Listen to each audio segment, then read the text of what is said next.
et bienvenue sur WebBiscotte.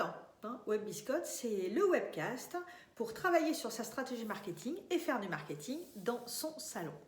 Aujourd'hui, on est en phase de défi, c'est le défi numéro 2 et donc comme je vous le rappelle, les défis, systématiquement, on va travailler sur les clients, sur l'offre, sur la proposition de valeur avec pour objectif de répondre aux besoins, voire aux nouveaux besoins de vos clients. Alors, le défi du jour, simple. Moi, j'ai indiqué toujours facile parce que normalement, c'est des éléments que vous devriez connaître. Identifiez pour vos principaux produits ou services chaque typologie de client.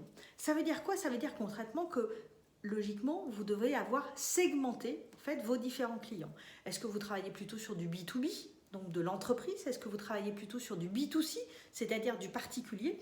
Et si vous travaillez sur de l'entreprise, j'imagine que vous n'allez pas contacter l'ensemble des entreprises. Vous avez peut-être une segmentation qui peut être géographique ou une segmentation qui peut se faire par rapport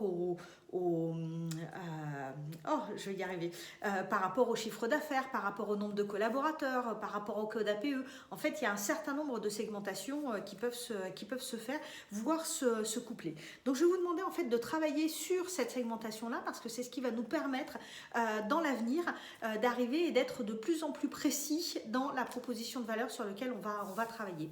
Et puis, une fois que vous avez identifié vos segments clients, je vais faire une deuxième question. Quel est votre chiffre d'affaires et quelle est en fait la marge que vous faites sur chaque typologie de client? Alors, pourquoi on parle de chiffre d'affaires et pourquoi on parle de marge? Parce que je vais vous donner un exemple concret. Moi, j'ai un de mes clients qui travaille dans la grande distribution, enfin avec la grande distribution, et son chiffre d'affaires a un intérêt vraiment important, mais par contre, il a une marge qui est ridicule. Non, et on se rend compte aujourd'hui que c'est peut-être plus le bon segment client sur lequel il doit travailler.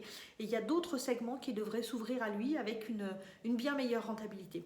Donc voilà un petit peu pourquoi on a posé cette question complémentaire, parce qu'il est important de savoir, en fait, en dehors de votre chiffre d'affaires, quelle est réellement la marge de ce client-là. Et puis je vais faire un petit élément complémentaire. J'ai dans les questions, les commentaires qui ont été faits hier, quelqu'un qui m'a dit: ah mais moi je suis en création d'entreprise, est-ce que réellement le défi peut me convenir? Et bien là-dessus j'aurais tendance à lui dire oui, vas-y. Par contre on va plutôt être sur de la projection et non pas sur de l'existant. Voilà, comme d'habitude, vous pourrez retrouver la fiche défi avec un lien sous la vidéo.